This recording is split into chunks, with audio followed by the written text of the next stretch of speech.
बच्चों, मेरा नाम है मोहित और आपका स्वागत है हमारे YouTube चैनल हिस्ट्री चैंपियन में। तो जैसा कि आप जानते हो, आपका जो पेपर होने वाला है इंग्लिश लिटरेचर का Victorian age to modern age, काफी ज्यादा महत्वपूर्ण आपके सामने पेपर होने वाला है। इससे संबंधित आपके सामने जितने भी महत्वपूर्ण प्रश्न है सारे के सारे मैं आपको करवाने वाला हूँ।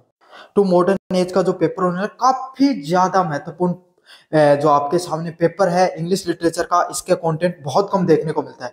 तो आपको हमारे यूट्यूब चैनल पे पूरा कंटेंट देखने को मिलेगा, जिसमें इंपॉर्टेंट क्वेश्चन अभी बता रहा हूँ, फिर आपके सामने मैं कंप्लीट आपके सामने क्या बताने वाला हूँ, इंपॉर्टेंट क्वेश्चन भी बताने वाला हूँ और इसकी सॉल्यूशन वाली पीडीएफ कहाँ पर मिलेगी वो भी मैं आपको बताऊंगा। बस आपको वीडियो को लाइक कर देना, चैनल को सब्सक्राइब कर देना और अपने दोस्तों को जरूर से शेयर कर देना।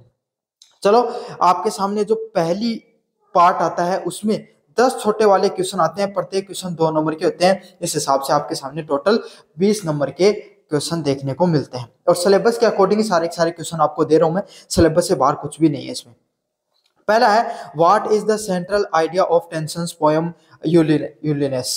समझ में आ गया? तो आपको सेंट्रल आइडिया क्या था टेंसन्स की जो पोएम है यूलिनेस, उसके बारे में आपको विस्तार से बताना है। काफी ज्यादा महत्वपूर्ण प्रश्न है। Why does the Duke in the Blooming, My Last Duchess, show the portrait to the visitor?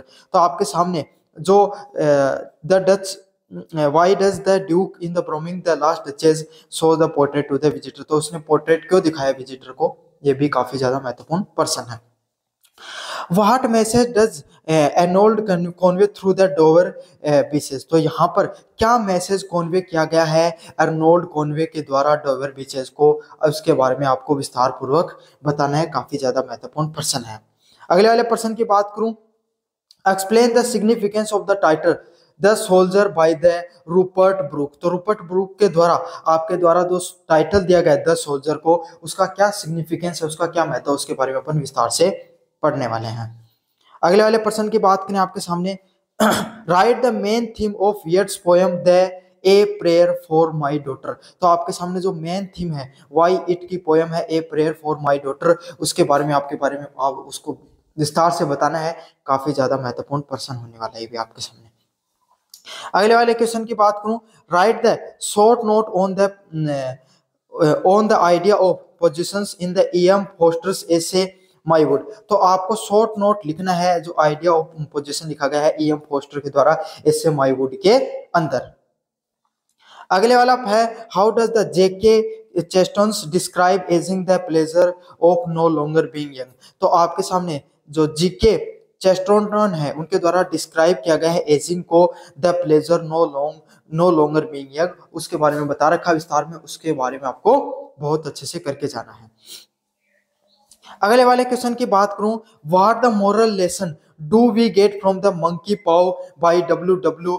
जेबॉक्स। तो यहाँ पर आपके सामने जो मोरल लेसन आपको क्या दिखाई देता है द मंकी पाव में, किसके द्वारा जो लिखा गया है W.W. जेबॉक्स के द्वारा जो लिखा गया है, उसमें आपके सामने क्या आपके सामने मोरल लेसन, नैतिक आपके सामने जो लेसन देखने को मिलता है, आपको सीख देखने को मिलती है। भाई आपको नैतिक सीख क्या देखने को मिली, आपको क्या संस्कार मिले, क्या सीख मिली उससे। Define the dramatical monologue with an example. तो आपको ड्रामेटिक मोनोलॉग के बारे में बताना है उदाहरण के साथ। काफी ज्यादा महत्वपूर्ण प्रश्न है। What are the main feature of the Victorian age in the English literature. तो इंग्लिश लिटरेचर में विक्टोरियन एज के क्या मुख्य आपके सामने फीचर रहे, उसके बारे में विस्तार पूर्वक बताना है। काफी ज्यादा महत्वपूर्ण होने वाला है भी। चलो, पार्ट फर्स्ट आपके सामने कंप्लीट हो गया। अब अपन बात करेंगे पार्ट नंबर बी के बारे में। यहाँ पर आपके सामने टोटल 10 में से कोई 5 प्रश्नों को करना होता है, उसके बारे में विस्तार से पढ़ेंगे। पहला आपके सामने जो रेफरेंस टू द कॉन्टेक्स्ट वाला प्रश्न देखने को मिलते हैं काफी ज्यादा, उससे संबंधित लिया है। Through much is taken much abides and through we are not now the strength which in old age moved earth and heaven. तो इसमें से, या फिर आपके सामने जो है a love yet be let us be true to one another from the world which means to lie before us like a land of dreams। तो इसके सॉल्यूशन आपके सामने कहाँ पर देखने को मिल जाएंगे, हमारा जो टेलीग्राम चैनल वहाँ पे इन सब क्वेश्चंस के आपके सामने सॉल्यूशन देखने को मिल जाएंगे। अगला है, अगर आपको इन सब क्वेश्चन वाली सॉल्यूशन चाहिए तो आपको क्या करना है, आपको जो हमारा टेलीग्राम चैनल दे रखा है डिस्क्रिप्शन में, उस पर क्लिक करना है, वहां पर आपको आना है और ऊपर की तरफ इंट्री चैंपियन एमडीसी लिखा हुआ है, यहाँ पर क्लिक करना है।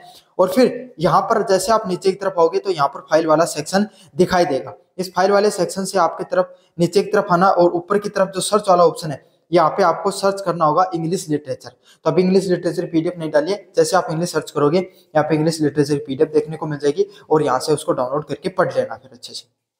अभी आपके सामने वो पीडीएफ नहीं डाली है, लेकिन बहुत ही जल्द वो पीडीएफ आपके सामने अपलोड कर दी जाएगी। अगले वाला है जो unit first important question, critically appreciate the Robert Browning my last duchess as a dramatic monologue. तो आपको क्रिटिकली अप्रिशिएट करना है रॉबर्ट ब्राउन के द्वारा माय लास्ट डचेस, जो आपके सामने जो ड्रामेटिक मोनोलॉग की शुरुआत की गई उसके बारे में। अगले वाला है discuss the theme of faith and doubt in Matthews Arnold Dover Beach. तो यहाँ पर आपको जो थीम है फेथ एंड डाउट उसके बारे में बताना विस्तार पूर्वक, काफी ज्यादा महत्वपूर्ण पर्सन है। यूनिट नंबर सेकंड की बात करूं, how does E.M. Forster use the humour and irony in the essay my wood. तो आपके सामने जो जो E.M. फोस्टर है उसने कैसे ह्यूमर और आयरनी को यूज किया है माई वुड के अंदर, काफी ज्यादा महत्वपूर्ण आपके सामने ये सारे जो एसे हैं उसके बारे में बताया गया है। अगले वाले क्वेश्चन की तरफ अगर अपन बढ़े, discuss the theme of temptation and faith in the monkeys pav by the W J box. तो यहाँ पर आपके सामने डिस्कस करना है थीम ऑफ टेम्पटेशन के बारे में, द मंकी पाव के बारे में, बाई डब्ल्यू जे बॉक्स के बारे में। अगले वाले क्वेश्चन की बात करूं, what does GB Presley Conway through the first show. तो आपके सामने जीबी प्रिस्टले ने कॉन्वे कैसे किया है फर्स्ट शो में, उसके बारे में विस्तार पूर्वक बताना है। अगले वाले पर्सन की बात करूं, explain the reference of the context. तो ये रेफरेंस बताना है कॉन्टेक्स्ट के बारे में। From GB Shaw the Apple Cart, discuss the passage to conflict between the king Magnus and his ministers के बारे में। Analyse the Shaw use the wit and satire in the Apple Cart. अगले वाले बात करूं आपके सामने, शॉर्ट क्रिटिकल नोट्स लिखना आपके बारे में, प्रॉब्लम प्ले के बारे में, फ्री वर्ड्स के बारे में, एल्यूजन और जो एलिगोरी उसके बारे में। Trace the major literacy trend of the modern period in the English literature. तो आपके सामने जो मॉडर्न ट्रेंड्स दिखने को मिलते हैं इंग्लिश लिटरेचर में उसके बारे में विस्तार पूर्वक बताना, काफी ज्यादा मोस्ट इंपॉर्टेंट क्वेश्चन होने वाला है। तो कैसा लगा आपको वीडियो जरूर से बताना, चैनल को जरूर से सब्सक्राइब करना। English literature Victorian age to modern age के बारे में विस्तार पूर्वक मैंने आपको पढ़ाया। कैसा लगा वीडियो, धन्यवाद।